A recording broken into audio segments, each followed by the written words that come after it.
Live from KPRC, this is Local 2 News. Hey, scared for two local school districts. Police have a man in custody after they say he threatened to use an AK-47 to shoot up an elementary school.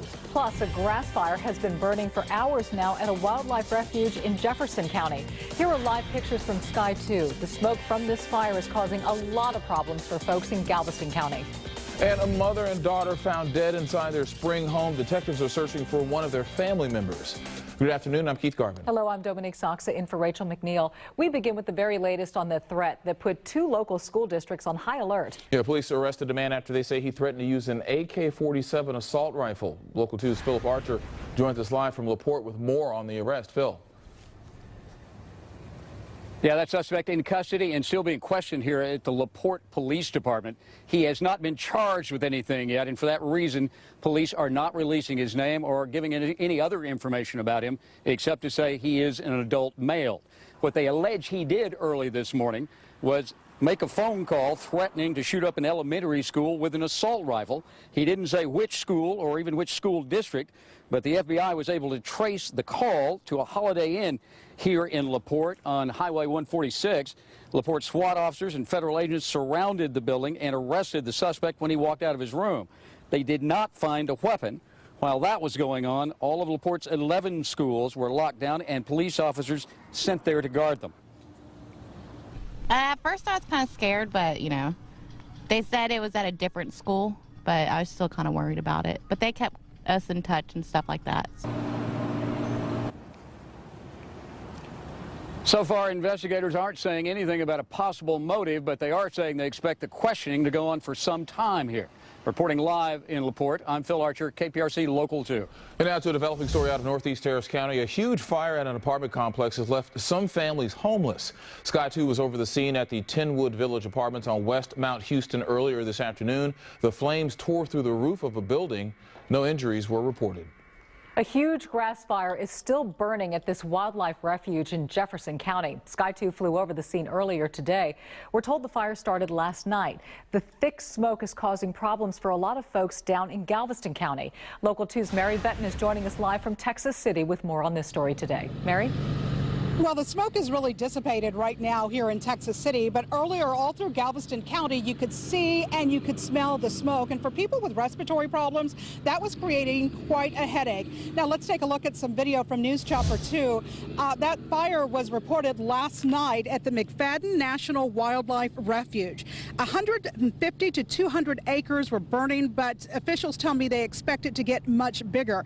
They had to call in reinforcements, including a helicopter from Southeast Louisiana to help drop water on the flames. The good news is that even though those flames are inching closer to the water, they tell me that no structures there are threatened, and they say that a lot of the wildlife is not threatened because they're mobile, like heron and egrets and ducks. They can all fly away from the flames, but there could be a few casualties there with some of the wildlife. Here in Texas City, emergency management sent out very early this morning a phone alert and also an email alert to nearly 24,000 residents. That's because they were getting a lot of phone calls and complaints, people wondering what was going on, and they were concerned because they were also, some people, having difficulty breathing. The main complaint we got is what is it, what's going on, which is what we're a large industrial complex, so people are concerned. And we let them know there was a grass fire in another county, and the wind was bringing it across the city.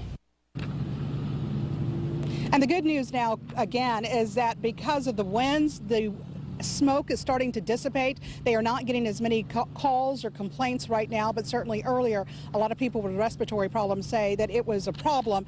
And back at that fire at the McFadden National Wildlife Refuge, they tell me they don't know how the fire started, but they were hoping to bring it under control sometime later on this evening. For now, we're live in Texas City. Mary Benton, KPRC, Local 2. Thank you, Mary. And meteorologist Anthony Yanis has also been tracking this fire. He's in for Frank this afternoon. And let me explain what's going on, because Mary was talking about about this specifically, and let me show you. This is actually our radar, our exact track radar that's picking up the smoke, and you know it's a big fire when you can actually see the smoke and it really coming out this bright yellow on the radar. The reason the air quality is so good right now, as she's mentioning, isn't necessarily because of the winds. It's because during the day the air gets lifted, and so all this smoke that you're seeing here is actually going up in the atmosphere. The reason it was so bad this morning is because there's an inversion on the atmosphere, so all that smoke really hugged the ground. So it's good for right now, but it may not stay that way. But again, pretty incredible. And the smoke went all the way out into Angleton and Freeport because of these strong easterly winds, 15 to 25 miles per hour. So the good news so far today is that the smoke has risen. It was poor this morning,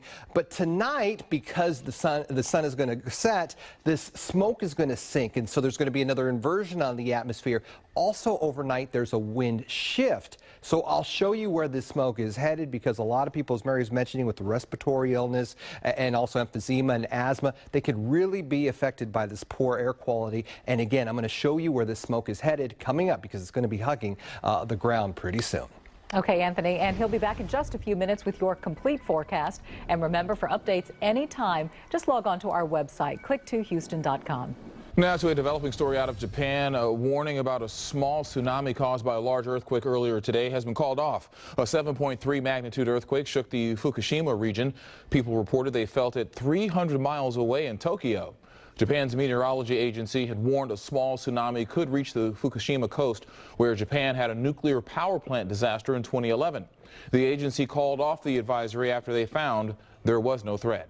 Tonight, the medical examiner says they expect to complete the autopsies by the end of the day on a mother and a daughter who were found dead inside their spring home. Detectives are calling this a homicide investigation. They're still trying to find the victim's brother and son. Local 2's Erica Sargent joining us live from Spring with the very latest on the investigation this evening. Erica? Yeah, while investigators continue to search for Mark Gideon, a person of interest in this double homicide, they did track down a truck that Mark would have been driving. They say it was his sister Vonda's truck found abandoned, and it was Vonda and Margaret who were found dead inside this home. Investigators say the search for Mark Gideon is going strong. They're calling the 54-year-old a person of interest in the deaths of his mother and sister. I know things weren't always easy for them because the mother was ill, quite ill, in a chair. Robert Hughes leased this home to Margaret and Vonda Gideon. A neighbor hadn't seen the women for a week and alerted her friends. Hughes was the first to stop by the home, and with a strong odor coming from inside, he knew something was definitely wrong. He called the sheriff's office and let them inside, where investigators say they discovered the women dead, both suffering head trauma. Vonda's truck from her realty job was missing, and so was her brother Mark. Investigators say they've now recovered the truck in the 10,900 block of I-10 East, but Mark nowhere to be found. As they look for any leads on his whereabouts, investigators warn the public not to approach Mark Gideon if they spot him. I couldn't conceive of something like that happening. Nobody wants to come home to see this in their neighborhood, especially right next door, you know. Detectives say they have notified next of kin. Meanwhile, those autopsy results should be revealed soon. Reporting live in Spring, Erica Sargent, KPRC, Local 2. A terrifying attack in southeast Houston. Police shot and killed a man they say was stabbing and beating his mother. Local 2's Gianna Caserta spoke to neighbors about what happened. We've learned the victim in this case is a 47-year-old woman. Her son, the suspect, 22-year-old Matthew Swiney. He was brutally beating his mother inside this unit when officers were forced to shoot him. They're some very nice people. That's the kind of neighbors you want to be here with you. Very nice. Neighbors were shocked to find out the quiet boy next door was shot and killed by police after officers say they saw him beat and stab his mother. They kind of like kept to themselves. She was a very nice lady. I always talked to her when she was coming in or going out. You know, she was very nice, and he was quiet. I'm thinking I was really surprised that it happened, because it really scared me, though.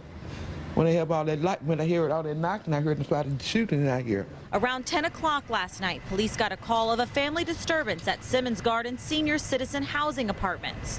When officers arrived, a man answered the door with a hammer in his hand, but quickly shut the door and barricaded himself inside. Police say officers could hear a woman screaming for help. They looked through a window and saw the man beating his mother with a hammer and stabbing her with a large knife. At one point, the suspect then grabs the female and begins dragging her down the hallway of the apartment. That's when they determined that the female's life is in immediate danger. The officer smashed the glass and yelled at the man to drop his weapons. Officers say he refused and went to stab his mother again. That's when Officer Garza shot the suspect twice through the broken window. Neighbors describe the suspect as a quiet man. You know, you could tell there's something wrong with him. The suspect was taken to the hospital where he later died. His mother underwent surgery and is expected to survive. Maintenance crews just came to board these windows up that were smashed during that shooting. Reporting in Southeast Houston, I'm Gianna Caserta, KPRC, Local 2. Well, coming up, Mystery Girl No More. We now know who the real parents are of a little blonde girl found living with a family in Greece. Woo, then Ruben Galvan gives us a preview of this weekend's Wings Over Houston air show. And the John Benet Ramsey murder case is back in the spotlight. Up next, what documents released today say about her parents. Next on Local 2 News at 4.